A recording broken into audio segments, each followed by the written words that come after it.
Here's something I was researching for a long time. It's not a class about FIPS, so please put that disclaimer. I was really interested in the prohibition of music. I really wanted to understand it. It is not a class about fiqh. Put that disclaimer. মানে এটা কোনো ফিকের আলোচনা না, এক disclaimer তিনি আগে দিয়ে দিচ্ছেন, সংবিধিবদ্ধ সতর্কীকরণ তিনি দিয়ে দিচ্ছেন যে ফিকের কোনো আলোচনা নয়। তিনি নিজেকে ঘোষণা দেন যে তিনি হচ্ছে কোরআনের এক্সপার্ট, এই জন্য যেন তাকে আবার আহলে কোরআন ট্যাগ ম্যাগ দেওয়া না হয়, এই জন্য তিনি আগে থেকেই সংবিধিবদ্ধ সতর্কীকরণ দিয়ে দিচ্ছেন। I was really interested in the prohibition of music. I am really interested in prohibition of music. তিনি খুব ইন্টারেস্টেড। কেন তিনি ইন্টারেস্টেড? কেন এত উৎসাহ তার? কেন এত ইন্টারেস্ট তার যে এই গান যে হারাম এই ব্যাপারে তার কেন এত অস্থিরতা, এত উদ্বেগ, এত উৎকণ্ঠা? কারণটা শুনলে হয়তো আপনার পছন্দ হবে না। কারণ হচ্ছে গান তিনি খুব ভালোবাসেন। শুধু তিনি না, এই মিজানুর রহমান আজহারি থেকে শুরু করে সেই টপ যত আলেম ওলামা আপনারা শোনেন, 99%ই আপনি তোমারে লেগেছে এত যে ভালো চাঁদ বুঝি তা জানে, তারেক মনোয়ারের ওয়াজ শুনবেন, বিভিন্ন গানের কলি শুনবেন। কেন শুনবেন? বিভিন্ন গজল, ইসলামী সঙ্গীত নাম দিয়ে যা গাওয়া হয় একটু খেয়াল করে দেখবেন। হিন্দি গানের সুর হুবহু নকল করে চুরি করে গাওয়া, বাংলা গানের সুর নকল করে চুরি করে গাওয়া, আর এই ইভেন্ট তো তারা হুবহু গেয়ে দেয়।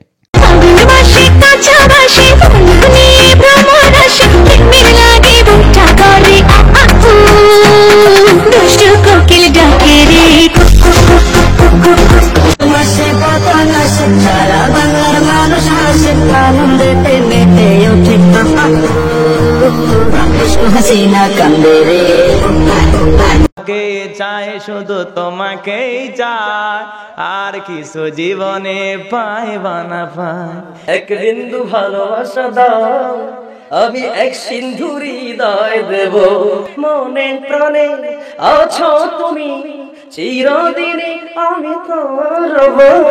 জন্ম গেল ঘাটে ঘাটে আমার জহনম, তোমার পানে চায় আরে আমি ভাঙ্গা তরি ভাইয়া। সিলেটের চা না খাইলে ভাই দিন কাটে না একটি, দিন চলে না একটি। মতো রে বেশি খাওয়াইয়া কোন কারণে? বট বৃক্ষের নিচে গেলাম, ছায়া পায়ে বারাসে, ডাল ভাঙ্গিয়া রুদ্র লাগে আপন কর্ম দোষে, আমার অঙ্গ জর সুরেতে পড়ো কোরআন, সুরেতে দাও আযান, সুরেতে ওয়াজ করো ওয়াজিন। সূর্যে হারাম খাও সে তো মুমিন নও, সূর্যে হারাম খাও সে তো মুমিন নও, সে এই দুনিয়ায় কহমিন। কিতাবিটা বুঝে না, পাগলারে জিলাপি দিও না। কিতাবিটা বুঝে না, পাগলারে জিলাপি দিও না। কথা দিও না রাখিলা একটা কথাও তার, তুমি হইলা না আমার। সাদের লাউ বানাইছে মদের বৈরাগী, লাইয়ের আহাগা খাইলাম, ডোকাও খাইলাম।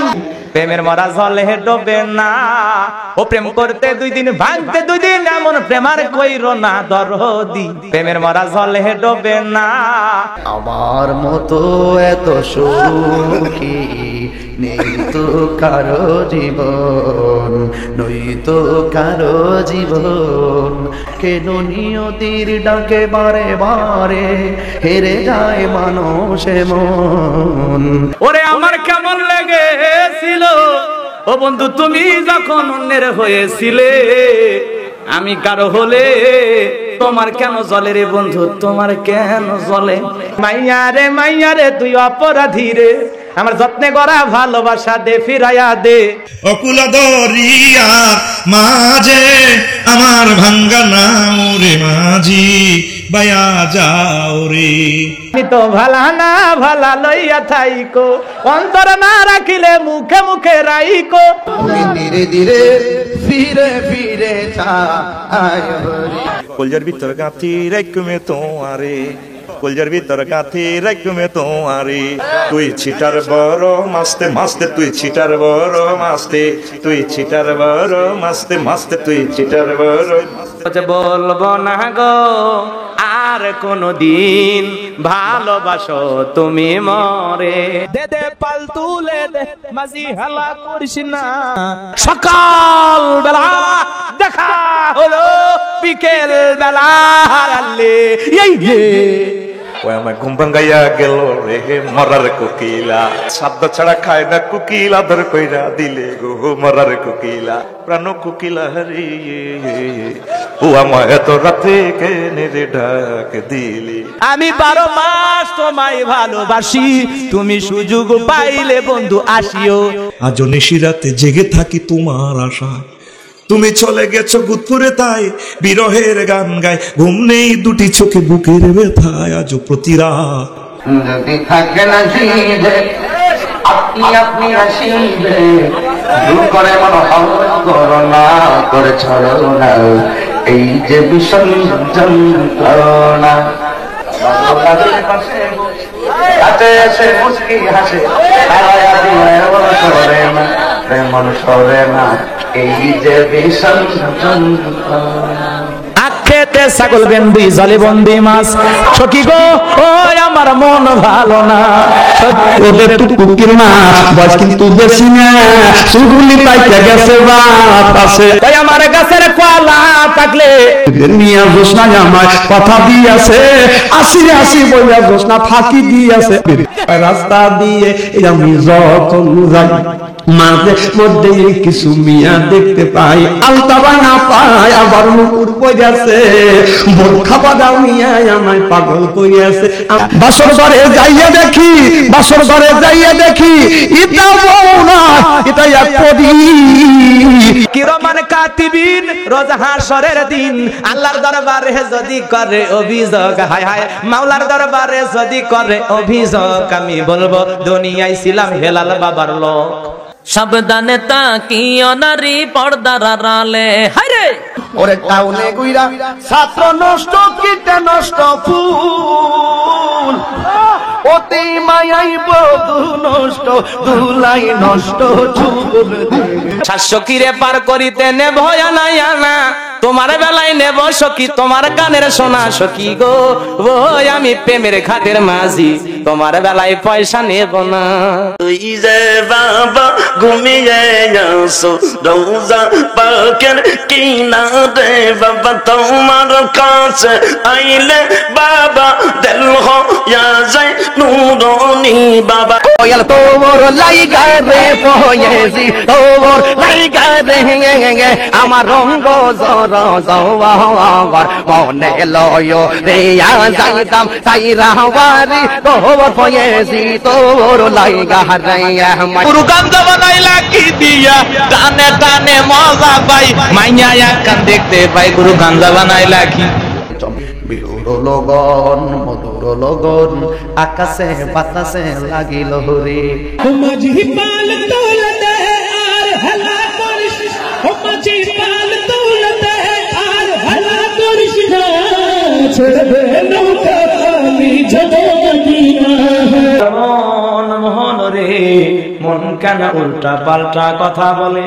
कितना मुबारक चेहरा, हाय हाय कितने प्यारा दी है, कितने राती है तेरा चेहरा नूर देख कर प्यार, कुदरत में बनाया हो तुम मुझ पागल कर जाती है। আমি তোমায় ভালোবাসি। বন্ধু যখন বউ লইয়া আমার বাইরে ফাড় দিয়া রঙ্গ কইরা হাঁটা যায়, ও বুকটা ফাইটা যায়। ঘুম ভাঙাইয়া গেল রে মরার কোকিলে, হুবহু স্টেজে তারা গায়। কিভাবে গায়? হাদিস বলে যে রাসূল গান শুনে দুকানে হাত দিয়েছিলেন, তারা কিন্তু দোকানে হাত দেয় না। Guys come on grow up. আপনারা কি মনে করেন যে তারা এন্টারটেনমেন্ট নেয় না, বিনোদন নেয় না? নেয়। তাদের ঘরে গিয়ে দেখেন গান চলে, মিউজিক চলে, নাটক চলে, সিনেমা চলে। তারা সানি লিওন চিনে, তারা নোরা ফাতেহি চিনে, নোরা ফাতেহিদের তারা মেসেজ ড্রপ করে, সানি লিওনদের মেসেজ ড্রপ করে। নোরা ফাতেহি তার হাজবেন্ড হিসেবে এমন একজনকে প্রেফার করে যে আল্লাহকে ভয় করে, সুবহানাল্লাহ পড়ে। নোরা ফাতেহি যে হচ্ছে একজন কানাডিয়ান ডান্সার, এক কথায় বলিউড আইটেম গার্ল। বলিউডের সানা খান অনেক আগেই বিষয়টা রিয়েলাইজ করতে পেরে মুফতি আনাসকে বিয়ে করে তিনি এখন দিনের পথে ফিরে এসেছেন, সুবহানাল্লাহ পড়েন। সো নোরা ফাতেহির প্রতিও আমার একই সাজেশন থাকবে যে পাস্ট ইজ পাস্ট, অতীতে যা হয়ে গিয়েছে ভুলে যান। আপনি ভালো কোনো হুজুরকে বিয়ে করে দিনের পথে ফিরে আসেন, ইসলামকে প্র্যাকটিস করেন, আপনি দুনিয়াতেও সফল হবেন, আখেরাতেও সফল হবেন ইনশাআল্লাহ। তারা শাকিব খান থেকে শুরু করে শাহরুখ খান, টম ক্রুজ থেকে শুরু করে অপু বিশ্বাস সবাইকে চেনে, সবার গান শোনে, শুধু নর্মালগুলা না, এক্স ক্যাটাগরির বিষয়ে তারা শোনে, জানে। মাদ্রাসাগুলোতে খবর নিয়ে দেখেন ছোট ছোট বাচ্চাদের সাথে তারা কি করে, এগুলো কোথায় শেখে তারা। পর্ন ইন্ডাস্ট্রিতে তারা ঢোকে না তাই মনে হয় আপনার? সব করে, আপনার সামনে ভাব ধরে যে তারা দুধে ধোয়া তুলসী পাতা, আপনিও একেবারে গলে গলে যান। সব করে, সব জানে। হ্যাঁ, 2-4 জন ভালো থাকতে পারে, তো 2-4 জন ভালো তো যারা ধর্ম মানে না তাদের মধ্যেও আছে, যারা বৌদ্ধ, হিন্দু, খ্রিস্টান, ইহুদি তাদের মধ্যেও আছে এরকম। সুতরাং তারা যে একেবারে এন্টারটেনমেন্ট থেকে, বিনোদন থেকে একেবারেই হাজার লক্ষ মাইল দূরে, এই ধারণা ব্রেন থেকে আগে ঝেড়ে ফেলুন। দে এনজয় দেয়ার লাইফ পাপ্পা, দে এনজয় দেয়ার লাইফ। কি মনে হয় আপনার? হেলিকপ্টারে করে 2 লাখ, 3 লাখ, 4 লাখ টাকা দিয়ে তারা ওয়াচ করে, এক এক ওয়াজে 50,000, 1 লাখ, 2 লাখ টাকা পায়। কি করে এই টাকা? Enjoy their life, they enjoy their life. আরও খোঁজ নিয়ে দেখুন, সেই কুয়াকাটা হুজুর, সেই মামুনুল হুজুর 2টা, 3টা, 4টা করে বিয়ে করে। পাপ্পা, দে এনজয় দেয়ার লাইফ। আপনি একটা ঘরে স্ত্রী রেখে আরেকটা মেয়ের দিকে তাকালে হারাম হারাম হাজা হারাম, তারা ওরকম দেখা টাকার ধার ধারে না। পছন্দ হলে বিয়ে করে নিয়ে আসে, 2টা, 3টা, 4টা, 5টা বিবি থাকে এদের। এনজয় দেয়ার লাইফ পাপ্পা। এত টাকা তারা পায়, এনজয় তো করবেই। গান শোনে, ভালো ভালো গান শোনে, ভালো ভালো গান তারা জানে, নাটক সিনেমা দেখে তারা পাপ্পা। নবী রাসূল মনে করার কোনো কারণ নাই। যদি করে থাকেন আপনি বোকার স্বর্গে বাস করছেন। তাছাড়া তাদের কিন্তু অস্ত্র আছে, তারা কিন্তু অনেক অনেক দোয়া জানে, সেই গার্বেজ বুকস থেকে। 80 বছর, 100 বছর, 150 বছর, 200 বছরের গুনাহ সাথে সাথে মাফ হয়ে যায়, সেই দোয়া একটা পড়ে নেয়। সাগরের ফেনা সমান গুনাহ করলেও সেই কোন দোয়া পড়লে সেগুলো সব মাফ হয়ে যাবে, সেই দোয়াও তারা জানে পাপ্পা। এত অন্ধভক্ত হওয়ার কিছু নাই। যদি হয়ে থাকেন, ইউ আর ফুল। দেওয়ানবাগির লাইফ স্টাডি করে দেখেন, চরমনায় লাইফ স্টাডি করে দেখেন, জামাত, হিজবুত, IS, আল কায়দা, সেই তাওহীদের সেলিম, যান গিয়ে দেখেন, খোঁজ নিয়ে দেখেন। আরবের বড় বড় আলেম ওলামা মাশায়েখদের লাইফ খোঁজ নিয়ে দেখেন, কি আয়েশি জীবন যাপন করে তারা। আপনি কি মনে করেন তারা সেই নবীর মতো কুড়ে ঘরে থাকে? খলিফা ওমরের মতো খেজুর পাতার ছাউনি বিছানো ঘরে থাকে? ইট সিথানে দিয়ে ইটকে বালিশ বানিয়ে তারা শোয়? নো পাপ্পা, নো। তারা দামি দামি খাটে শোয়, দামি দামি বিছানায় শোয়, এসি করা রুমে শোয়। দে এনজয় দেয়ার লাইফ পাপ্পা। সুতরাং নিজেকে বোকা বানানো বাদ দিন। তারা হিউম্যান বিইং, তারা মানুষ, তারা এঞ্জেল না, তারা ফেরেশতা না। দে এনজয় পাপ্পা। আপনার ক্যামেরার সামনে যখন আসে, টিভিতে বা মোবাইলে বা ইউটিউবে বা ওয়াজ মাহফিলের ময়দানে যেরকম দেখেন, সেরকম মোটেই না। আপনি ভাবেন যে তারা সারাদিন বসে বসে শুধু জাকির নায়কের ওয়াজ শোনে, বসে বসে সাইদি সাহেবের ওয়াজ শোনে বসে বসে। You are fool. You are absolutely a fool. So, then on top of that, movies and, the news. তারা মিউজিক কিভাবে তাও জানে, সব জানে তারা বাপ্পা, সব জানে, সব শোনে তারা। তারা মানুষ আমাদের মতো। আপনার কি মনে হয় তারা জানে না what is life, how to enjoy? তাদের বাড়িতে প্লাজমা টিভি আছে 56 ইঞ্চি পাপ্পা, সাউন্ড সিস্টেম আছে পাপ্পা, তারা পার্টি করে পাপ্পা। তারা ফেরেশতা নয়। আপনার কি মনে হয় তারা টাকা পয়সা যখন হয় তখন বাজারে গিয়ে শুধু বুখারীর বই কেনে, তিরমিজি শরীফ কিনে শুধু? You are fool. তারা অনেক কিছু কেনে। They know very well how to enjoy their life. আসিম আলার শোনেননি? বিয়ার খায় তারা। ওই যে ফতোয়া দিল না, 2%, 3%, 5% হলে কোনো সমস্যা নেই, পারমিটেবল। দে এনজয় পাপ্পা, দে এনজয়। তারা বিয়ার টিয়ার সবই খায়। ওই 2%, 5%-এর ফতোয়া তারা জানে বাপ্পা, আপনি হয়তো জানেন না। তারা তামাক খায় না তাই মনে হয় আপনার? ও সিগারেটের বিরুদ্ধে বলে? পাপ্পা, সিগারেট যারা খায় তারা তো ধোয়া খায়, তারা ডাইরেক্ট তামাক পানের সাথে মিশিয়ে জর্দা আকারে খায় পাপ্পা। খাসির বড় বড় রান্না খায় তারা। তারা নবীর মতো অল্প একটু খায় না। আপনি ভাববেন না যে তারা সেই নবীর মতো 3 ভাগের 1 ভাগ খায়, গরিবী হালতে থাকে, ওমর ফারুকের মতো তালি দিয়া জামা পরে। নো পাপ্পা, নো। এক একটা পীরের লাইফস্টাইল স্টাডি করে দেখবেন। সে একেবারে ছোট্ট ঠুনকু পীর থেকে শুরু করে টপ লেভেলের ফেমাস পীর, দেখবেন কিভাবে তারা লাইফ এনজয় করে। ওয়াজিন সেই আজহারি থেকে শুরু করে মাঝারি পর্যন্ত যারা ব্যাপক টাকা পয়সা ইনকাম করে, এক এক সিজনে 5-10 কোটি টাকা ইনকাম করে, কি মনে হয় আপনার ওই টাকা সব আল্লাহর রাস্তায় মানুষ গরিব দুঃখীকে বিলিয়ে দেয়? নো পাপ্পা, নো। গাড়ি বাড়ি সব আছে তাদের, হাই রাইজ, অ্যারিস্টোক্রেট, একেবারে লাক্সারিয়াস লাইফ। আপনার মনে হয় তারা শুধু খেজুর আর ছেঁড়া রুটি আর একটু ভাজি দিয়ে নাস্তা করে শেষ? পীরদের বডি দেখবেন পাপ্পা, বডি দেখলে আপনার ধারণা হবে তেল তেলে চকচকে। জিম করে পাপ্পা, এই নোমান আলী খানও জিম টিম করে, মাসল ম্যান পাপ্পা। ইলিউশনের জগতে থাকার কোনো যুক্তি নেই, আপনি ইলিউশনের জগতে আছেন। যদি ধরে নেন তারা সেই সাহাবীদের মতো ছেঁড়া জামা কাপড় পরে, একবেলা খায় দুবেলা না খেয়ে থাকে, তাদের লাইফে কোনো এনজয়মেন্ট নেই, এক্সাইটমেন্ট নেই, পার্টি নেই, মজা নেই, টিভি নেই, সিনেমা নেই, গান নেই, নাটক নেই, you are fool, you are absolutely a fool. আপনি মনে করেন তারা holy people. That movies and, you know, the news, dun, dun, dun, dun, dun, dun, dun, dun. This just in, the elevator, when you get put on hold, right? When your phone rings, when somebody else's phone rings, when there's an announcement in the mall, when you're getting a haircut, like there's so much haram everywhere. You need earplugs to exist on this planet. কি বলছে?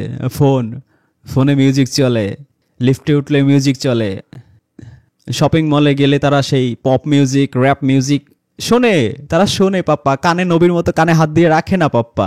দে like it পাপ্পা, দে like it. আপনার কি মনে হয় তারা গান শুনলে বলে হাজা হারাম, হাজা হারাম? নো পাপ্পা, নো, হাজা হারাম তারা বলে না। আমাকেই চায় আর কিছু জীবনে পাইবা না পাই, এক বিন্দু ভালোবাসা দাও, আমি এক সিন্ধু হৃদয় দেব। ওরে আমার কেমন লেগেছিল ও বন্ধু তুমি যখন অন্যের হয়েছিলে, আমি কারো হলে তোমার কেন জলে রে বন্ধু, তোমার কেন জলে? মাইয়ারে তুই অপরাধী রে, আমার যত্নে গড়া ভালোবাসা দে ফিরাইয়া দে। তুই চিটার বড় মাস্তে মাস্তে, তুই চিটার বড়। বলবো না গো আর কোনো দিন, ভালোবাসো তুমি মরে। শপিং মলে গেলে তারা সেই পপ মিউজিক, র্যাপ মিউজিক শোনে, তারা শোনে পাপ্পা, কানে নবীর মতো কানে হাত দিয়ে রাখে না পাপ্পা।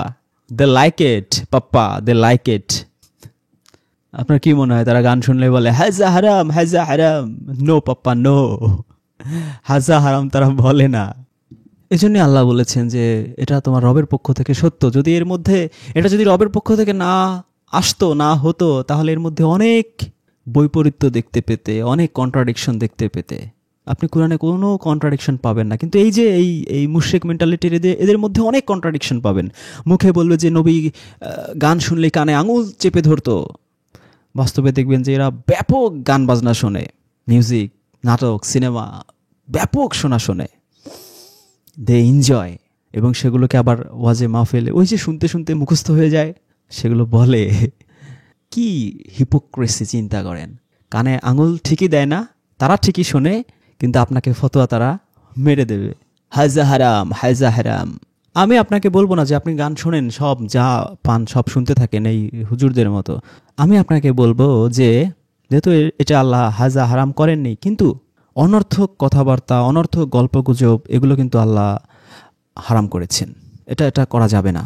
সেটা অশ্লীল কথাবার্তা কোথাও যদি হয়, অনর্থক কথাবার্তা হয়, বেহুদা কথাবার্তা হয়, কথাবার্তাই তো হারাম, সেখানে গান হোক সেটা তো হারাম হবেই, স্বাভাবিক। যেহেতু গান তো প্রথমে কথা হয় তারপর না গান হয়, সেটা শোনা যাবে না। সেটা কথাবার্তা হোক, গান হোক, যেটা অনর্থক, বেহুদা, খারাপ, অশ্লীল, ভালগার, সেটা শুনবেন না। কিন্তু যেগুলো শিক্ষণীয় অনেক আছে, সেটা গান ছাড়াও এমনি কথাও যদি হয়, মোটিভেশন, গান তো জাস্ট ডিফারেন্সটা কি, রিদম থাকে। যখনই কোনো একটা কথার মধ্যে রিদম ঢুকিয়ে দেওয়া হয়, সুর ঢুকিয়ে দেওয়া হয়, তখনই সেটা কি হয়, গান হয়। আর মিউজিক দিলে তো আরও সফিস্টিকেটেড হয় যদি অ্যাড করা হয় মিউজিক তার সাথে। তো এটা যদি যেগুলো মোটিভেশনাল ভালো, ইউ ক্যান হিয়ার ইট, কিন্তু যেগুলো অশ্লীল বাজে সেগুলো গান ছাড়া এমনি হলেও সেটা আপনি শুনতে পারবেন না, সেটা নিষিদ্ধ। মানুষ মানুষের জন্য, জীবনের জন্য একটু সহানুভূতি কি মানুষ পেতে পারে না? চমৎকার কথা। এই ধরনের কথা শুনলে আপনার মধ্যে মানবতা বোধ আসবে। আসবার কালে আসলাম একা, যাবার কালে যাব একা, মাঝে মধ্যে মনরে বলি চক্ষু মেলা কি দেখলা। হ্যাঁ, আপনার মৃত্যুর কথা মনে হতেই পারে, এটা অস্বাভাবিক কিছু নয়। এজন্য পরিবারে বা একা, এখানে রুচি একটা ফ্যাক্ট। আপনার সন্তানদেরকে আপনি এমন কিছু শোনাচ্ছেন যেগুলো তাদের বাজেভাবে ইম্প্যাক্ট করতেছে, সেগুলো অবশ্যই বন্ধ করতে হবে। সেটা গান হোক, নাটক হোক, সিনেমা হোক, এনিথিং ক্যান বি। কারণ আপনি এটা বন্ধ করতে পারবেন না। যেটা ইরানে করেছে, তারা কিন্তু ইসলামী বিপ্লবের পরে ক্ষমতায় এসে তারা কিন্তু নাটক সিনেমা কিছুই বন্ধ করেনি। কারণ তারা জানে যে যদি আমি বন্ধ করি, তারা ভিন দেশেরগুলো শুনবে, তারা হিন্দি শুনবে, তারা আরব ওয়ার্ল্ডের তা শুনবে, তারা ইংরেজি শুনবে। এটা বন্ধ করা সম্ভব নয়, কারণ মানুষ জন্মগতভাবেই কালচারাল, সাংস্কৃতিক। মন মাঝি তোর বৈঠা নেড়ে আমি আর বাইতে পারলাম না, এই পল্লী গান শুনে শুনেই কিন্তু এই দেশের গ্রাম বাংলার মানুষ বড় হয়েছে। ইরানেও তাই, পৃথিবীর প্রত্যেকটা দেশে এই কালচার থাকবেই, আপনি এটা দাবিয়ে রাখতে পারবেন না।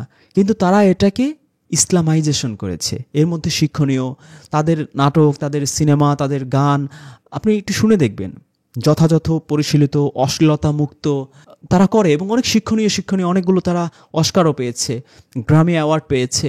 তারা করে, এইভাবে করা উচিত যে আমি এই কালচারটাকে এমনভাবে এনরিস্ট করব, সেই আমার যা কালচারাল ইকুইপমেন্টসগুলো আছে, সেই গানের ক্ষেত্রে হোক, গল্প, উপন্যাস, কবিতা, নাটক, সিনেমা, এভরিথিং। আর নাটক সিনেমা কি, এটা তো সেই উপন্যাস আকারেই প্রথমে লেখা হয়, তারপরে এটাকে অ্যাক্টিংয়ের মাধ্যমে সেটাকে নাটক বানানো হয় বা সিরিয়াল বা সিনেমা।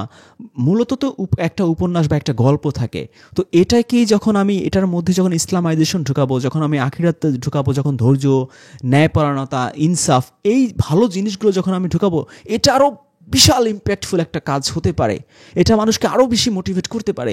কিন্তু যখন আপনি এটাকে বন্ধ করে দিবেন, তখন সে ভিনদেশি কালচারের প্রতি সে তখন আকৃষ্ট হয়ে যাবে, হবেই। আপনি গান টান শোনা যত বন্ধ করেন, কনসার্ট হলে দেখবেন স্কুল কলেজ বিশ্ববিদ্যালয়ের ছেলেরা সে ঠিকই দৌড়ে যাবে, টিকিট কেটে যাবে, দেখবে। আপনি আটকাতে কখনোই পারবেন না। আপনি দেশের সিনেমা বন্ধ করে দিবেন, তারা হিন্দি সিনেমা দেখবে, তারা শাহরুখ খানের সিনেমা দেখবে, তারা সালমান খানের সিনেমা দেখবে, তারা টম ক্রুজের সিনেমা দেখবে, তারা লিওনার্দো ডিক্যাপ্রিওর সিনেমা দেখবেই। আপনি টিভি বন্ধ করবেন, ঘরে টিভি নেবেন না, তারা মোবাইলে দেখবে। আপনার বাসায় দেখতে পারবে না, বন্ধুর বাসায় গিয়ে দেখবে। একে আপনি ঠেকাতে পারবেন না, বরঞ্চ আরও নেগেটিভ কালচারে বা ভিন দেশে এমন কোনো কালচারে সে আকৃষ্ট হবে যেটা আরও তারও শারীরিক, মানসিকভাবে তাকে আরও বেশি ক্ষতিগ্রস্ত করে ফেলবে। সুতরাং এই জিনিসগুলোকে আপনি ভালোভাবে পরিবেশন করলে, সুন্দর জিনিসগুলো তাকে পরিবেশন করলে, উল্টো এটা থেকে সে আরও ভালো জিনিস পেতে পারে, আরও তার লাইফে আরও কাজে লাগতে পারে। 3 ইডিয়টস সিনেমা, শিক্ষণীয় সিনেমা, পিকে সিনেমা, রিলিজিয়াস কত চমৎকার জিনিস শেখায়। 3 ইডিয়ট এডুকেশন সিস্টেমের বিষয়গুলো শেখায়। মুন্না ভাই MBBS শেখায়, দরকার এগুলো। আল্লাহ কোরআনে কত গল্প বলেছেন, নবীদের স্টোরি বলেছেন, ইউসুফ ফুল লাইফ হিস্ট্রি বলেছেন। কেন?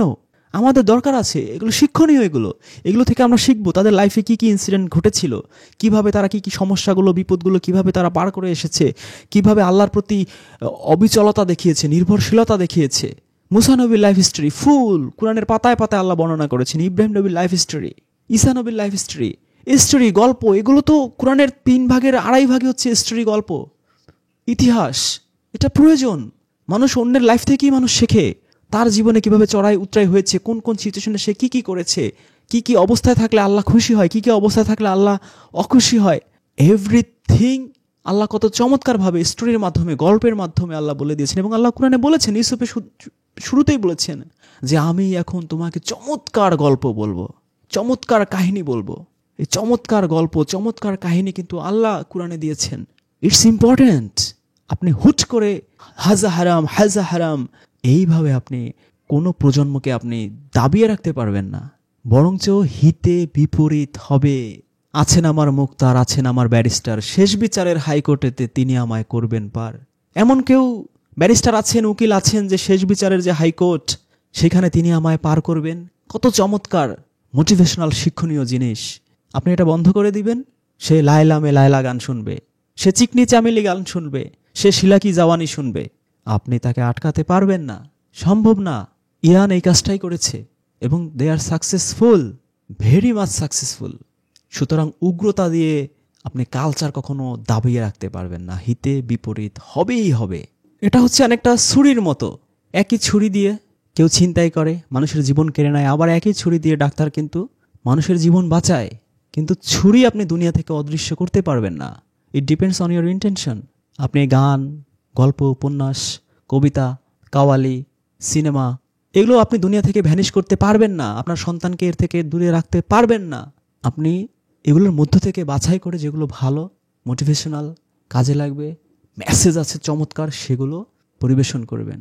তা না হলে সে শিলাকি জওয়ানি শুনতে থাকবে আর নষ্ট হতে থাকবে। When there's an announcement in the mall, when you're getting a haircut, like there's so much haram everywhere. There's so much haram everywhere. তিনি অবাক হচ্ছেন, সো মাচ হারাম ইন দিস ওয়ার্ল্ড, সারা পৃথিবীতে এত হারাম, হেডফোন, ইয়ারফোন এগুলো চলছে। মানে তিনি এই যে তার আকল খাটাচ্ছেন কেবল। সূরা মুহাম্মদের 24 নম্বর আয়াতে আল্লাহ বলছেন না, বা সূরা জুমারের 18 নম্বর আয়াতে আল্লাহ বলেছেন না যে তারা তাদের বুদ্ধিমত্তা, আকল, জ্ঞান এগুলো খাটায়। তিনি কেবল খাটানো শুরু করেছেন। Good sign. Like, I needed to understand the prohibition of music. I really wanted to grasp it. And there are several ahadith that talk about this issue. And the problem with me is I recognize the limit of my area of expertise. I am not a specialist in hadith by any stretch of the imagination. I'm a student of hadith for my own benefit, but I don't talk about it public. I don't lecture on it because that's not my area of expertise or my area of research. তো নুমান আলী খান তিনি স্বীকার করছেন যে তিনি হাদিস সম্পর্কে তিনি specialised নন, তিনি বিশেষজ্ঞ নন, তিনি ভালোভাবে হাদিস জানেন না। তাহলে তিনি কোন বিষয়ে স্পেশালাইজড, কোন বিষয়ে তিনি এক্সপার্ট? সেটা হচ্ছে কুরআন বিষয়ে। That's the point. তো তিনি বলছেন যে তিনি হাদিস তেমন একটা অধ্যয়ন করেন না বা সেভাবে করেন না, টুকটাক পড়েন, হু কেয়ার্স। আর যারা হাদিসের এক্সপার্ট তারা কি করে, তারা কিভাবে কুরআনটাকে ধ্বংস করে। আপনি উমর সুলাইমানের শোনেন, উমর সুলাইমানকে নিয়ে একটা ভিডিও আছে।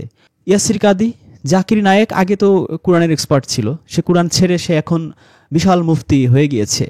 আজহারি, মাঝহারি যান, 2 ঘন্টার ওয়াজ শুনবেন, আপনি বয়ান শুনবেন, 1 ঘন্টা 55 মিনিট হাদিস হাদিস হাদিস হাদিস হাদিস হাদিস। ও মাই গড, আল্লাহ হাদিস নাজিল করেছে, কোনটা জাল কোনটা জয়ীফ কোনো কিছুর ধার ধারে না, পাচ্ছে তো বলছেই। হাদিস থেকে আবার পীর মাজার এই সেদিকে গেলে বা অনেক ওয়াজিন তো আছে ওই রকম, হাদিসে ওর মধ্যেও থাকে না। আস্তে আস্তে সেই সাপের কিচ্ছা, গল্প, কাহিনী, সেই ব্যাঙের কাহিনী, বাইং মাছের কাহিনী এই শোনানো শুরু করবে আপনারা। তার কোন পীর দাদা হুজুর রাস্তা দিয়ে চলছিল, বাঘ এসে থামিয়েছিল, বাঘের পিঠে উঠেছিল, আজগুবি সব সেই ওলিয়া উলিয়া গাউস কুতুবদের সেই আসমানে কিভাবে উড়ে গিয়েছিল, এই ধানায় পানায় উল্টো পাল্টা আজগুবি জিনিস গল্প আপনাকে গিলিয়ে তার দাদা হুজুর, বাবা হুজুর, অমুক শায়েক, অমুক নিজামুদ্দিন আউলিয়া, অমুক গাইসুল আজম মাইজ ভান্ডারি, কি তার কারিশমা, হে নবী রাসূলদেরও এত কারিশমা ছিল না, এইরকম আজগুবি জিনিস শুনে আপনাকে ভরকে দেবে। ওরে বাবারে, এত পাওয়ারফুল, আল্লাহর এত কাছের লোক, কবরের মধ্যে মানুষ রাখছে তার মুরিদকে, যে সে প্রশ্নের সওয়াল জবাব করে তাকে পার করিয়ে দিচ্ছে। আমার কিন্তু দুটোটা লাঞ্চ ছিল না, এখনো নাই, এখন আমার এই লাঞ্চ নাই, দুটোটা লাঞ্চ নাই। বাবা বলছে ডাক্তার বিড়িটা মুখে নিয়ে শুধু ফুয়াইব আর শ্বাস প্রশ্বাসে জিকির করবো, বাইরের দিকে হুয়াইব। লাইলা অর্থ আমিন আমার মধ্যে নাই। শেরপুর থেকে মাহফিল করে রওনা দিছি, বাড়িতে আসবো, বাদুর বাজার পারিয়া গাড়ির তেল শেষ। আব্বা কইলাম গাড়ি থেকে নামো, নামছি, টাঙ্কিটা খুলছি, লাগাইছি, স্টার্ট দাও, এক স্টার্টে বাড়িতে তো আইসি তেল ছাড়া 1 সপ্তাহ গাড়ি চালাইছি। স্টার্ট দাও, এক স্টার্টে বাড়িতে তো আইসি তেল ছাড়া 1 সপ্তাহ গাড়ি চালাইছি। সৈয়দ ফজলুল করিম রাহমাতুল্লাহ যখন কিয়ামতের ময়দানে বড় বড় জাহাজ দিয়ে রওনা করবে, জাহাজে করে তাকে জান্নাতে নিয়ে যাচ্ছে, এরকম আজগুবি গল্প আপনাকে শুনিয়ে আপনাকে তারা মুরিদ বানিয়ে ফেলবে। এই চলছে। এই হাদিস বিশেষজ্ঞ হচ্ছে এই বড় সমস্যা। কুরআনের 1-2 আয়াত বলবে, তাও কি বলবে না বলবে, তারপরে চলে যাবে তাদের সেই জাল জয়ীফ, সেই 30, 40, 50, 60 লক্ষ হাদিসের ভান্ডারে, সেই নদীর মধ্য থেকে আপনাকে নিয়ে যাবে সেই সাপের ব্যাঙের গল্পের কিচ্ছা কাহিনীর মধ্যে। এই চলছে এই বিজনেস, হাদিসি বিজনেস, গল্পের বিজনেস, পীর বাবা, দয়াল বাবা, গাউস কুতুবের এই কারিশমাটিক কাহিনীর বিজনেস। কে শুনতে চাইছে আপনার কাছ থেকে এগুলো? সারা দিন এই হাদিস হাদিস হাদিস হাদিস, পুরো ইসলামটাকে ধ্বংস করে দিচ্ছে এরা। তারপরও অমুকেরটা হয় না, সে জাল হাদিস বলে, অমুক ওহাবি, তারটা হয় না, ওহাবি আবার তাবলিগদের গালিগালাজ করে, যেই তারা যা আমল করে সব এর মধ্যে 90% হচ্ছে জাল বানোয়াট হাদিস। তাবলিগে আবার জামাতকে গালমন্দ করে, জামাত ইসলাম আবার হিজবুত তাহরির, হিজবুত তাহরির আবার শিয়ারা আবার সুন্নি। এইটার সাথে এইটা তুমি জানো না, আমার ইমাম জানে, আমার আলেম জানে, আমার স্কলার জানে, আমার স্কলারদের চাইতে তোমার স্কলাররা কি বেশি পণ্ডিত হয়ে গেছে। এই চলছে ঝগড়াঝাটি, মারামারি, কাদা ছোড়াছুরি। Allah opened some doors for me. I got to meet fuqaha and, muftis from around the world and hadith scholars from around the world. So in my free time, when I'm not doing anything online, which I'm mostly not doing, I go to these people and I say, hey, tell me about music. And I say, hey, tell me about music. Tell me about music. কেন উনি যখন অবসর পান, আলেম ওলামাদের সাথে দেখা হলেই তিনি বলেন টেল মি অ্যাবাউট মিউজিক। কেন বলেন? যখন আপনার কোনো কিছু খুব ভাল লাগে কিন্তু আপনি শোনেন যে সবাই বলছে এটা হাজা হারাম, তখন তো আপনি ফাঁক ফোকর খুঁজবেনই। এটাই হচ্ছে প্রবলেম। যেহেতু উনি মিউজিক খুব পছন্দ করেন, এজন্য ঘুরে বেড়াচ্ছেন এখান থেকে ওখানে, যে আরে এখন হাজা হারাম। I go to these people and I say, hey, tell me about music. Not in public, in their living room. Like I was just in the Mufti of Wilaya's office, in the Mufti's office in Kuala Lumpur, the government, the federal Mufti's office, where all the Muftis sit in the office together and they issue fatwa on issues. And they had me do a session with them. And at the end, I was like, hey, can you fatwa-fy me a little bit? Can we talk about some stuff? So I had conversations with them. When I go to Oxford, I went and sat with Dr. Akram Nadawi and I discussed the hadith about riba and music and other stuff.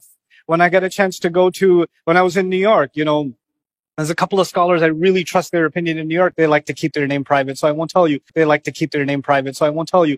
এই ফকি মুফতি আলেম ওলামাদের নাম নোমান আলী খান কেন private রাখতে চাচ্ছেন, কেন গোপন রাখতে চাচ্ছেন?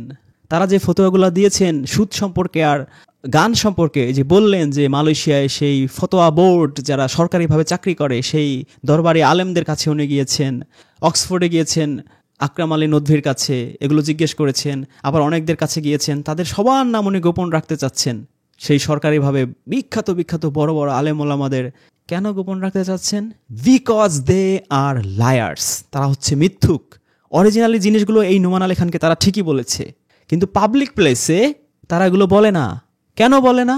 বুঝে নেন, পাবলিককে বোকা বানানোর জন্য, যে দেখো আমরা এনজয় করছি, তোমরা করতে পারবা না, তোমরা করো, তখন ওয়াজের ময়দানে তোমরা খারাপ, তোমরা জাহান্নামী হয়ে গেছো, তোমাদের কানে সীসা ঢালা হবে, নাকের মধ্যে সীসা ঢালা হবে, চোখের মধ্যে সীসা ঢালা হবে, গরম গজাল ঢুকিয়ে দেওয়া হবে। এইভাবে চোটপাট তো করতে পারবে না। তাদেরকে পাপী মনে না করালে তারা তো আসবে না হুজুরের কাছে, যে হুজুর আমি তো মহাপাপী, একটু সোহবত করে দেন, একটু ফু দিয়ে দেন, একটু পরা পানি দিয়ে দেন, একটু নজরানা নেন, নিয়ে আমার জন্য দোয়া করেন। সবাইকে একটু পাপী ফিলসটা দিতে হবে। তো সবাই যে মহাপাপী, সবার কানে চোখে যে সীসা ঢালা হবে, এই মহাপাপী ফিলটা তারা দিতে চায়, এজন্য পাবলিক প্লেসে বলে না। আর প্রকৃত সত্য যেটা, সেটাই নোমান আলী খানদের, এরা নিজেরা ঠিকই আলোচনা করে, সেই প্রকৃত সত্য এরা ঠিকই জানে। এই জন্যই নোমান আলী খান তাদের নাম প্রাইভেট রাখতে চাচ্ছেন, গোপন রাখতে চাচ্ছেন, বলবেন না, বলছেন না এবং বলবেনও না, কখনোই বলবেন না। দে এনজয় দেয়ার লাইফ পাপ্পা, দে এনজয় দেয়ার লাইফ। দেখেছেন কিভাবে ধর্মের মধ্যে কি ভয়ঙ্কর দল উপদল বিভক্তি তারা বানিয়েছে। শাফিইজম, হানাফিজম, হামলিজম, মালিকিজম, মানে শাফির যেই মুফতি, যেই ফকি, তার মাঝহাব, তার শরিয়ার রীতিনীতি পদ্ধতি, মালিকি তার সাথে অনেক ডিফারেন্ট, হানাফি তার সাথে অনেক ডিফারেন্ট। নামাজ নিয়ে একটা ভিডিও করেছিলাম, সেখানে দেখেছেন যে হাত বাঁধা নিয়ে 4 মাযহাবের 4 পদ্ধতি, রাফুল ইয়াদান নিয়ে দাঁড়াবে যে সেখানে পা কতটুকু ফাঁকা করবে সেইটা নিয়ে পর্যন্ত তাদের মতভেদ রয়েছে। এক একজন এক এক রকম ফতোয়া দিয়ে বেড়াচ্ছে। ইজ ইট ইসলাম? যার যার মন মতো শেষে ধর্মের বিধান জারি করছে, আইন জারি করছে, ফতোয়া জারি করছে। আর নোমান আলী খান সেই দাঁড়ে দাঁড়ে ঘুরছেন, কখনো শাফি মুফতির কাছে, কখনো হানাফি মাযহাবের মুফতির কাছে, কখনো মালিকি মাযহাবের মুফতির কাছে, কখনো রাশিয়ায়, কখনো চীনে, কখনো মালয়েশিয়ায়, কখনো তুরস্কে, কখনো সৌদি আরবে। What a game! তিনি পারছেন। সব মুসলমানের পক্ষে এভাবে সম্ভব? এক এক দেশে এক এক তরিকা চলছে, এক এক দেশে এক এক মাযহাব চলছে, এক এক মাযহাবের রীতিনীতি আরেক মাযহাবের সাথে কনফ্লিক্টেড। ইজ ইট ইসলাম?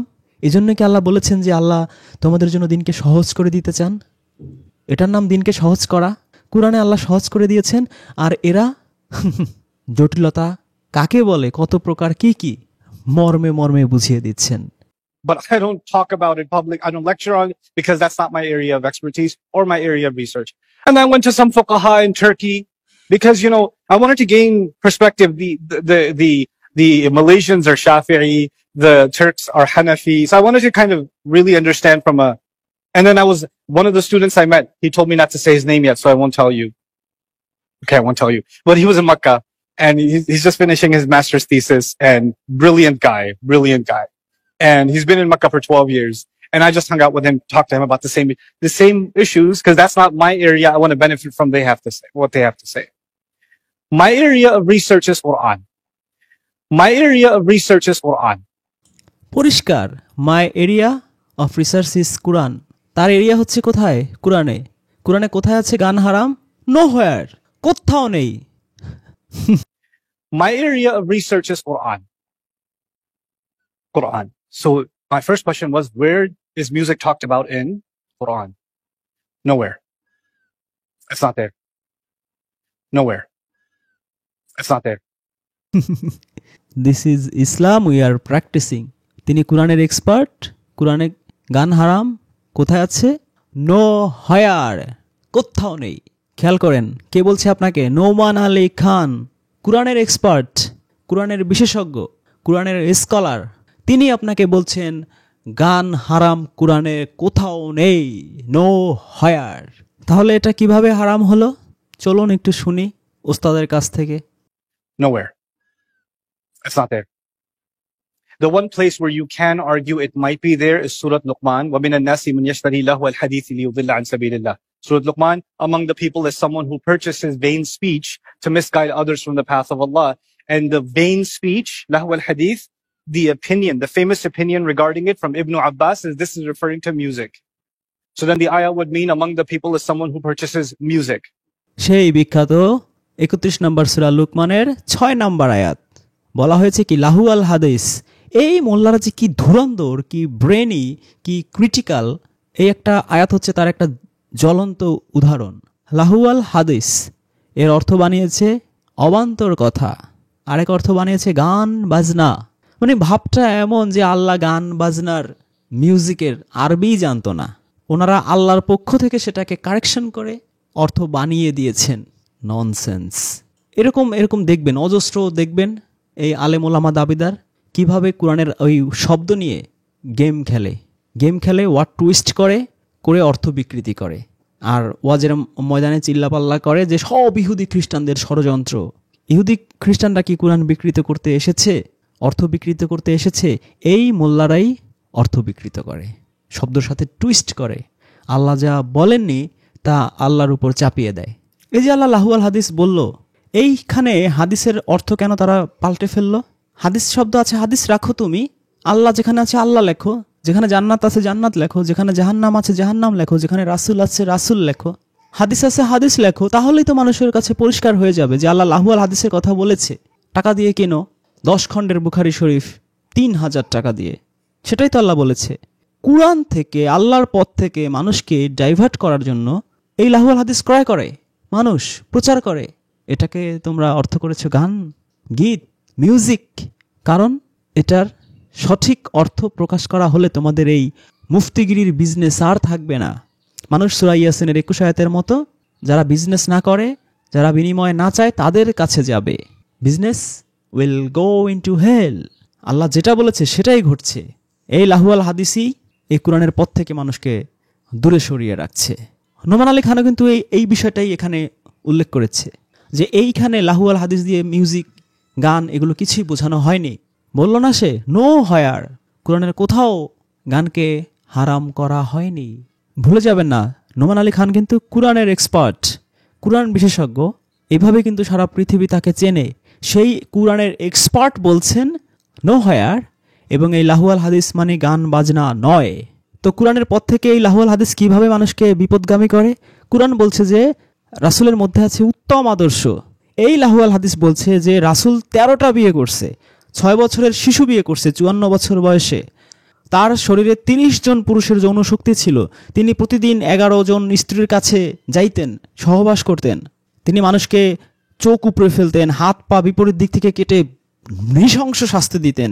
এইভাবে আল্লাহ রাসূলের চরিত্রকে কালিমালিপ্ত করেছে এই লাহুয়াল হাদিস। অথচ কোরআনে বলছে কি, আল্লাহ রাসূলের চরিত্র হচ্ছে উত্তম আদর্শ। তিনি উপপত্নী রাখতেন, মানে সেই হিরমখানার মতো। সুলতান সুলেমানে যেমন দেখেন হিরেমখানা, সেই সম্রাট আকবর, শাহজাহান, তাদের যেমন হিরেমখানা ছিল, 2, 4, 5, 10টা উপপত্নী থাকতো। আল্লাহ রাসূল সেরকম হিরেমখানা ছিল, সেখানে উপপত্নী রাখতেন, দাসী রাখতেন, তাদের গর্ভে সন্তান হতো। সেই মারিয়া কিপ্তিয়ার কাহিনী আমরা জানি। এইভাবে রাসূলের চরিত্র কলঙ্কিত করেছে এই লাহুয়াল হাদিস। অথচ কোরআন বলছে উত্তম আদর্শ। সুলাইমান নবী, আল্লাহ কত সুন্দরভাবে তার চরিত্র বর্ণনা করেছেন। আর লাহুয়াল হাদিস কি বলছে, এক রাতে 100 স্ত্রীর কাছে যেতেন, শপথ করে যে আজকে যাব আমি 100 জনের সাথে সহবাস করব, আর আমার 100টা পুত্র সন্তান হবে।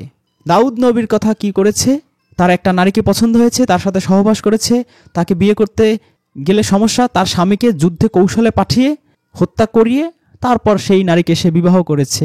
মুসা নবী ন্যাংটা হয়ে গোসল করতো, জামা কাপড় পাথরের উপর রাখতো, পাথর তার সেই জামা কাপড় নিয়ে দৌড়াতো, তিনি যে সেগুলোর উপরে পিটাতেন। এইভাবে নবী রাসূলদের চরিত্রকে কালিমালিপ্ত করেছে এই লাহুয়াল হাদিস। অথচ কোরআন বলছে কি, নবীরা আমাদের আদর্শ, আল্লাহ রাসূল আমাদের আদর্শ, উত্তম আদর্শ, ইব্রাহিম নবী উত্তম আদর্শ। এইভাবেই লাহুয়াল হাদিস এই কোরআন থেকে আপনাকে বিচ্যুত করে। তাহলে ইবনে আব্বাসের উনি রেফারেন্স টানছেন। ইবনে আব্বাস কি নবী? নবী যখন নবুয়ত পেয়েছেন তখন ইবনে আব্বাসের বয়স কত? 1 বছর, 2 বছর, 3 বছর, বাচ্চা শিশু। তাফসির করবে আবু বকর, বন্ধু উমর, আলী। না, তাফসির করছে কে? অর্থের ব্যাখ্যা করছে কে? ইবনে আব্বাস। তো হাদিসের অর্থ কথা সবখানে লিখলেন কোরআনের, এইখানে এসে সং মিউজিক কিভাবে হলো? কিভাবে তারা এই শব্দ বিকৃত করে খেয়াল করেছেন? হাদিস শব্দের অর্থ বানিয়েছে কি এখানে? ইবনে আব্বাসের রেফারেন্স দিয়ে মিউজিক। ভাবটা এমন যে আল্লাহ মিউজিকের আরবি জানে না। ভাবটা এমন, নবী তার সাহাবীদের এটা বলেননি। কাকে বলেছেন? তার বয়স ছিল 2, 3, 4 বছর, সেই বাচ্চা শিশুকে তিনি বলেছেন। বলে তারপরে 27টা, 28টা, 50টা যুদ্ধ করতে তিনি গিয়েছেন, দিনের প্রচার করতে গিয়েছেন, কাফেরদের হাতে মার খেয়েছেন 13 বছর। তারপর মদিনা গিয়েছেন, এত বিচার সালিশি করেছেন, মানুষকে দিনের পথে দাওয়াত দিয়েছেন। আর তাফসির শিখিয়েছেন কাকে? সেই 2, 4, 5 বছর বয়সে সে ছোট্ট বাচ্চা ইবনে আব্বাস, তাকে শিখিয়েছেন যে কোনটার কি অর্থ। আর কাউকে তিনি শেখাননি। This is how they misguide us with লাহুয়াল হাদিস। হাদিস শব্দের অর্থ সমগ্র কোরআনে আছে কথা, বাণী, আর এইখানে বানিয়েছে মিউজিক। হোয়াট ননসেন্স আর this people. And the vain speech, lahu al-hadith, the opinion, the famous opinion regarding it from Ibn Abbas is this is referring to music. So then the ayah would mean among the people is someone who purchases music. So now all of a sudden this became a Quran studies issue, right? But Ibn Abbas radiallahu anhu has an opinion, and there are several other Sahaba who have several other opinions. And fun enough, the opinion of Ibn Abbas radiallahu anhu that's recorded in Ibn Kathir is not authentic. It's not authentic. The chain includes someone who's considered a drunkard. That shouldn't be heard. খেয়াল করছেন? ইবনে আব্বাসের যেই তাফসির, যে ব্যাখ্যা, যে বর্ণনা, সেটা কি বলছেন? Is not authentic. এটা সহিহ হাদিস নয়, এটা সঠিক নয়, এটা জাল, এটা বানোয়াট। এই জাল, জয়ীফ, বানোয়াট দিয়েই মুসলিমদের এইভাবে শত শত বছর ধরে এই পথভ্রষ্ট করার দায়িত্ব নিয়েছে এই আলেম নামের জালেমরা। আর আপনারা অন্ধভক্ত তাদের। পাপ্পা, দে এনজয় দেয়ার লাইফ পাপ্পা, অ্যান্ড ইউ আর ফুল। সারা জীবন শুনে আসছেন, দেখেছেন। নোমান আলী খান বলছেন ওই হাদিস যে ব্যাখ্যা তিনি দিয়েছেন ইবনে আব্বাস, যে হাদিস শব্দের অর্থ এখানে গান, মিউজিক, ওই ব্যাখ্যাটাই ভুয়া, সহি নয়, নট অথেন্টিক, খাঁটি নয়, সঠিক নয়। It's not authentic. The chain includes someone who's considered a drunkard. It's not authentic. The chain includes someone who's considered a drunkard. ও, তাহলে এই চেইন অফ ন্যারেশন যে সানাদের মধ্যে, যে ইসনাদের মধ্যে যে আছে একজন, তিনি হচ্ছেন ড্রাঙ্কার্ড, তিনি মদ খেতেন। So you can avoid it. সুতরাং আপনি এই হাদিসটা রিজেক্ট করতে পারেন। চিন্তা করেন কাদের কাছ থেকে হাদিস নিচ্ছে, আর সেটা শত শত বছর ধরে আমাদের শুনিয়ে যাচ্ছে। এখন আবিষ্কার করে ফেলছে যে এর মধ্যে একজন আছেন বর্ণনাকারী, তিনি হচ্ছেন ড্রাঙ্কার, তিনি মাতাল, মদ খেতেন। আবার এটাও শোনানো হয় তারা সেই যুগের সর্বশ্রেষ্ঠ সাহাবী তাবেঈন তাদের কাছ থেকে আবু হানিফা, বুখারী, তিরমিজি তারা এই হাদিস কালেক্ট করেছেন। আর এখন এই 1400 বছর পরে আবিষ্কৃত হলো কি যে এমন ব্যক্তিও ওর মধ্যে আছেন যিনি ড্রাঙ্কার, মাতাল। এই মাতালদের, গাঁজাখোরদের কত হাদিস যে আমরা এরকম শুনে আসছি, পড়ছি, মানছি, তার কোনো হিসাব নিকাশ আছে? সীমা পরিসীমা আছে? অমুক দোয়া পড়লে 80 বছরের গুনাহ মাফ, এরকম রিসার্চ করলে দেখা যাবে যে ওর মধ্যে 2-4টা মাতাল গাঁজাখোর আছে, চোর আছে, বাটপার আছে, এরকম 2-4টা এরকম থাকলেই আপনি ইউ ক্যান অ্যাভয়েড দ্যাট হাদিস। ওই হাদিস তখন খাড়ার উপরে ওই হাদিস আপনার জাল জয়ীফ হয়ে যাবে, বানোয়াট হয়ে যাবে, দুর্বল হয়ে যাবে, আর ওটা 100% খাঁটি থাকবে না। তো আপনি চোখ বন্ধ করে যে খাঁটি মেনে আপনার হুজুরের কাছ থেকে যা আমল করে যাচ্ছেন, কে জানে হাসরের মাঠে গিয়ে দেখবেন ওর মধ্যে কত মাতাল গাঁজাখোর ঢুকে আছে ওই ইসনাদের মধ্যে। সেগুলো আপনি আমল করেছেন, সব ছিল ভুয়া, সব ছিল বানোয়াট। আপনার এক দিনের পাপও মাফ হয়নি, 80 বছর তো অনেক দূরের কথা। বিনা হিসেবে জান্নাতে যাওয়ার আমল করছেন, ওই হাদিস থেকে দেখা যাবে ওই মাতালের হাদিস, গাঁজাখোরের হাদিস। ওই আমল করলেই নবীর সুপারিশ কনফার্ম, যে দেখবেন যে ওই রকম গাঁজাখোরের মাতাল 2-3টা ওর মধ্যে ঢুকে আছে। এটাই truth is from your Lord. সত্য একমাত্র আল্লাহর পক্ষ থেকে আসে। এ কারণে আল্লাহ কুরআনে বলেছেন এই শরিয়ার মধ্যে সুরাকা ঢুকিও না, শরিক ঢুকিও না। দিনের মধ্যে যে শরিয়া, সূরা শুরা আয়াত 21। The opinion of Ibn Abbas radiyallahu anhu that's recorded in Ibn Kathir is not authentic. It's not authentic. The chain includes someone who's considered a drunkard. That shouldn't be heard. Like la yu'khadh minhu. So when I came across some of these, and I don't study those chains, the muhaddithun do. The people of Riwayah do. I go to them, they say this isn't explicitly clear. I was like, we're back to square one. So where is it? Okay, there are these ahadith. Then I go to Dr. Akram Nadwi. Tell me about these ahadith. None of them reach the degree of sahih. None of them reach the degree of sahih. খেয়াল করছেন, তিনি আবার আরেক স্কলারের কাছে গিয়েছেন, আরেক আলেমের কাছে একই জিনিস বলেছেন। সে কি বলছে যে ডিগ্রি অফ হাদিসের ডিগ্রি অনুযায়ী সেটা সহি হয়নি, হাদিসের মানদণ্ডে সেটা সহি হিসেবে প্রতিষ্ঠিত হয়নি, এখনো সেটা কি দাইফ, দুর্বল সেই ক্যাটাগরিতে পড়ে আছে। এটাই হচ্ছে প্রবলেম। কয়জন মানুষ আমরা বুঝি যে এত ক্যাটাগরি আছে হাদিসের? দইফ, হাসান, বানোয়াট, জাল কয়জন বুঝি? ইসনাদ কয়জন বুঝি? রাবিদের বর্ণনা কয়জন বুঝি? যারা বুঝে তারাই বা কতটুকু বোঝে? Problem. None of them reach the degree of sahih. I'm like, okay, he must be a deviant. Because you can't declare something haram until you have most explicit evidence. You cannot declare something যদি আপনার most exclusive evidence না থাকে। Most exclusive evidence কি চান আপনি? কুরআনের চেয়ে পৃথিবীতে আর কি আছে যে মোস্ট এক্সক্লুসিভ এভিডেন্স? কি চান আপনি? আল্লাহর যদি কোনো কিছু হারাম করার ইচ্ছে হতো, শরিয়ার মধ্যে দেয়ার, মিথ্যা বলা হারাম, ঘুষ হারাম, জুলুম হারাম, গীবত হারাম, সম্পদ জমা করা হারাম, মানুষকে কষ্ট দেয়া হারাম, আল্লাহ বলে দিত। আল্লাহ বলেনি যে এই কুরআনে আমি কিছুই বাদ দেইনি? তারপর আপনার মোস্ট এক্সক্লুসিভ এভিডেন্স দরকার। Quran is not enough for you. আবার বলছেন যে কুরআন হচ্ছে পরিপূর্ণ দিন, পূর্ণাঙ্গ জীবন ব্যবস্থা, আর আপনি এক্সক্লুসিভ এভিডেন্স খুঁজে পাচ্ছেন না। পোড়া কপাল। কোনো কিছু হারাম করা দরকার হলে আল্লাহ হাজা হারাম স্ট্রেট বলে দিত। কিন্তু ওই যে আপনাদের সিম্পলিসিটি পছন্দ না, সহজ সরল কথা আপনাদের ভালো লাগে না। 22 নম্বর সূরা হাজের 78 নম্বর আয়াতে আল্লাহ কি বলেছেন? আল্লাহ এই দিনের মধ্যে তোমাদের জন্য কোনো ডিফিকাল্টি রাখেননি, কোনো কঠোরতা তিনি রাখেননি। সহজ সরল প্রাঞ্জল। মিথ্যা হারাম, জুলুম হারাম, গীবত হারাম, ওইটা করো না এই শাস্তি, ওই কাজ করো না এই শাস্তি। সিম্পল, পরিষ্কারভাবে আল্লাহ বলে দিবে হাজা হারাম, অথবা এই শাস্তি হবে এটা করলে, অথবা তোমরা ক্ষতিগ্রস্ত হবে, অথবা ওই কাজ করলে তোমরা ব্যর্থ হয়ে যাবে। এইভাবে আল্লাহ বলে দিবে।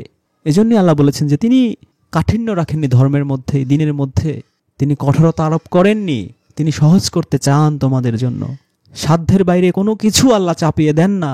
আপনি কল্পনা করতে পারছেন নোমান আলী খান সারা পৃথিবীর বিখ্যাত স্কলার, আলেম, আল্লামা লেভেলে চলে গিয়েছেন, তিনি পর্যন্ত নাকানি চুবানি খাচ্ছেন একটা জিনিস যে মিউজিক হারাম, এইটা খুঁজে বের করতে পারছেন না। তিনি বছরের পর বছর রিসার্চ করছেন, মক্কায় দৌড়াচ্ছেন, আরবে দৌড়াচ্ছেন, রিয়াদে দৌড়াচ্ছেন, মালয়েশিয়া দৌড়াচ্ছেন, আফ্রিকায় দৌড়াচ্ছেন, পারছেন না, স্ট্রাগলিং। He is struggling. এই হচ্ছে শ্রেষ্ঠতম আলেমদের মধ্যে একজনের অবস্থা, যে একটা জিনিস তিনি খুঁজে পাচ্ছেন না, সমাধান করতে পারছেন না, আর আপনারা তাদের মাথায় তুলে নাচছেন। কত জটিল করে ফেলছে তারা এই দিনটাকে, কত কঠিন করে ফেলেছে। কি শিখলাম আমরা? একটা সলিউশনের জন্য তুরস্কে যাচ্ছে, মালয়েশিয়া যাচ্ছে, আরবে যাচ্ছে, তারপরে সে বলছে যে হাদিস ছাড়া তোমরা চলতেই পারবে না, হাদিস ছাড়া তোমরা ধর্ম পালনই করতে পারবে না। 3-4 দেশে এরকম টাকা পয়সা কয়জনের আছে আপনার আমার, যে 3-4-5টা দেশে যে সবচেয়ে বড় বড় স্কলারদের সাথে আলোচনা করে আপনি একটা বিষয়ে সমাধান আনবেন? আছে? কয়জন আছে? এত জটিল করে ফেলছে, আর চড়া গলায় বলছে যে এই হাদিস ছাড়া তোমরা চলতেই পারবে না। দিন অপূর্ণ, ইসলাম অপূর্ণ হয়ে যাবে। None of them reached the degree of Sahih. I'm like, okay, he must be a deviant. Because you can't declare something haram until you have most explicit evidence. So I'm still trying to wrap my head around it. I can't make a judgment on it until I know better. So I go to the Grand Mufti of Wilaya, because they're Shawafir. And the Shafi'is generally have a view that it's haram. So I wanted to know. These are their full-time job is to issue fatwas for the country. They're not the imam of a masjid or the head of a university or a famous scholar. কি দৌড়াদৌড়ি করছে শুধু এই music হারাম কি হারাম না এটা জানার জন্য, কোথায় কোথায় দৌড়াচ্ছে ভাবেন একবার। কারণ তার মিউজিক ভাল লাগে। কাদের কাছে গেছে? তাদের ফুল টাইম জব ইস্যু ফতোয়া। দরবারি আলেম, লাখ লাখ টাকা বেতন তাদের, 24 ঘন্টার চাকরি হচ্ছে তাদের, দেশের জন্য, ধর্মের জন্য, ইসলামের জন্য ফতোয়া দেয়। তারা পর্যন্ত নাকানে চুয়ানি খাচ্ছে, উনি সলিউশন পাচ্ছেন না তাদের কাছ থেকে। চাকরিটা কি? ফুল টাইম 24 ঘন্টা ধরে শুধু এই ফতোয়া দেবে, এইটাই তাদের চাকরি। কিভাবে দেবে? কুরআন থেকে না, ওই হাদিস, লাহুয়াল হাদিস, জয়ীফ হাদিস, হাসান হাদিস, এর মধ্যে কারা কারা মাতাল আছে, গাঁজাখোর আছে, সেগুলো বের করবে, তারপর ইজমা করবে, তারপর কিয়াস করবে, তারপরে সে এই শাফি আর হানাফির সাথে মারামারি বাঁধবে। শাফি বলবে এটা কারেক্ট, আর মালিকি বলবে না এটা হয় নাই। শাফি বলবে সুন্নাতে মুআক্কাদা, মালিকি বলবে বা হানাফি বলবে হাজা বিদাত, এটা বিদাত হবে, এটা শিরক হবে। এই চলছে আজগুবি ধর্ম, আজগুবি মানহাজ, অদ্ভুত অদ্ভুত, মানে পুরো পৃথিবীর মুসলিমদের আধা পাগল বানানোর মিশন চলতেছে তাদের মধ্যে। এত বিখ্যাত আলেম ওলামা, মুফতি, লাখ লাখ টাকা বেতনধারী, এত লক্ষ লক্ষ হাদিস মুখস্থকারী, আপনাকে কনক্রিটলি বলতে পারছে না মিউজিক ইজ হারাম। ভাবেন তাহলে পাথর মেরে হত্যা করার কি অবস্থা, কত নিরীহ মানুষ তাদের জীবন দিল। আল্লাহ কি বলছে? হত্যার পরিবর্তে হত্যা, চোখের পরিবর্তে চোখ, যে যতটুকু আঘাত করে ততটুকু আঘাত। তো একজন জিনা করেছে, এজন্য তাকে হত্যা, মানে কত পাপ কি আর পানিশমেন্টটা কি?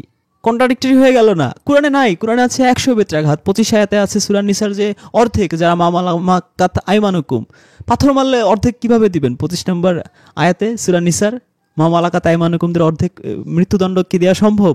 সম্ভব না। অ্যানালাইসিস করলে, রিসার্চ করলে দেখা যাবে যে ওই হাদিসের মধ্যে 2-4টা মাতাল আছে, পাথর মেরে হত্যা করো।